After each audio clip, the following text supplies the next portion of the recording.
because there's no substance to it. And be very careful. When you hear Kabbalah from somebody, you want to have it grounded in reality in this world, right? When I showed you the columns, I didn't just say these are the columns and give you no explanation on how to validate that. No. I said this is the right column, it's white. This is Chokhmah, it's Abba, the male. Every male produces white. This is the left column, it's red. The top is Binah, the parts of Ima, the female. Every female produces red. The center column is yellow. Man is a tree. Everything in the center produces yellow. Right?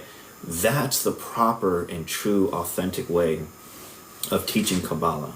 Is bringing it here to ground it in reality, to ultimately enlighten the understanding of an individual. And again, unfortunately, I don't see that anywhere. I've yet to find a real Mekubel. I've seen a lot of people have the title. A lot of people claim things, but they don't actually know. No. Well, that's. I think it's also important to mention, maybe for those who don't know, that the importance of uniting the written and the oral Torah, right? And so, like it said to Moshe, according to the patterns that I showed you on the mountain. So this makes it. You cannot separate it, the Torah from the Kabbalah or the Kabbalah from the Torah. These two need to be united in order to have a proper understanding thereof. Absolutely, absolutely. And to that point, what he's quoting is during the creation of the tabernacle, Hashem tells to Moshe, you will create all of these things according to the pattern I showed you on the mountain. This teaches us that on the mountain, meaning Mount Sinai, he didn't just receive Kabel, which is where we get the word Kabbalah, which means to receive the Torah, but he received the oral instruction, right? The explanations as to what it was he was given. And he was shown something. And that's what it means. After the pattern I showed you on the mountain, that pattern are the array of the Sphirot, the tree of life, which does not come from Babylon or wherever kind of places that these people try to claim that it comes from. No, it comes from the Bible itself, right?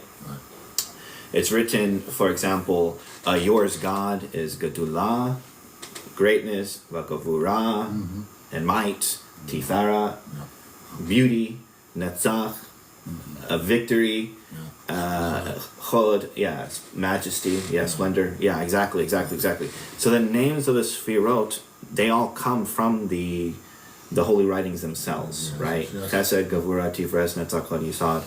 Chesed also sometimes called Gedulah. And that's a very important thing. And without the array of the Sfirot, which is called the tree, it's hinted at in the pasuk that says, they traveled to a place called Mara, which means bitter. And the waters of that place were bitter. And there he showed them a tree. And he threw the tree in the water, and the bitter waters became sweet. Well, water is Torah.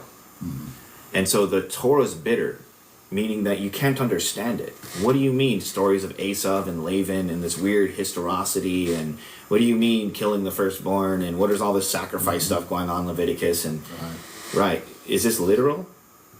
Well, our sages tell us absolutely not. No, absolutely. In many places they say it's forbidden to interpret it literally.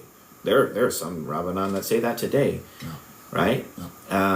Because what do you mean 7 days under the mother, on the 8th day of fire offering to Hashem? Should I have a small baby animal 7 days under its mother and then sacrifice it as a burnt offering? That's horrible. That's insane, right? What kind of barbarism is that? What kind of God needs blood sacrifice? That doesn't make any sense. He doesn't. He tells us so, right, through Isaiah. Exactly. He tells us in Isaiah. Exactly. It's abomination. Right? So then what does it mean? What is this animal sacrifice? What does it refer to? The animal sacrifice refers to your midot, right? Your character attributes. It's called the bestial soul, the animal soul. And the sacrifice is on the altar of the heart. The heart is the altar. The burning up of the animal, the term fire offering is olah. It means ascension. It's the same word as ascension. Right. The word fire offering means ascension. And so what does this mean? It's talking about ascending your bestial nature, ascending the bestial part of our soul into the higher, more divine. And that's the true sacrifice. What are the 7 days under the mother? Well, the 8th Sfiros Bina, called mother. 7 days underneath it, Chesed, Gevura, Tifres, Netzach, Chod, Yisod, Malkut. It's our spirit form, desire form, our holy form, soul form, emotion form, mental form, physical form. It's our animal nature. the lower part of ourself, our lower nature, our lower being. So I do want to point that out, and it's important because when we interpret it literally, then it's, it seems barbaric. But a lot of it can be interpreted literally. If you look at the arrangement of the order of sacrifices and how the sacrifices are done, they logically don't make any sense.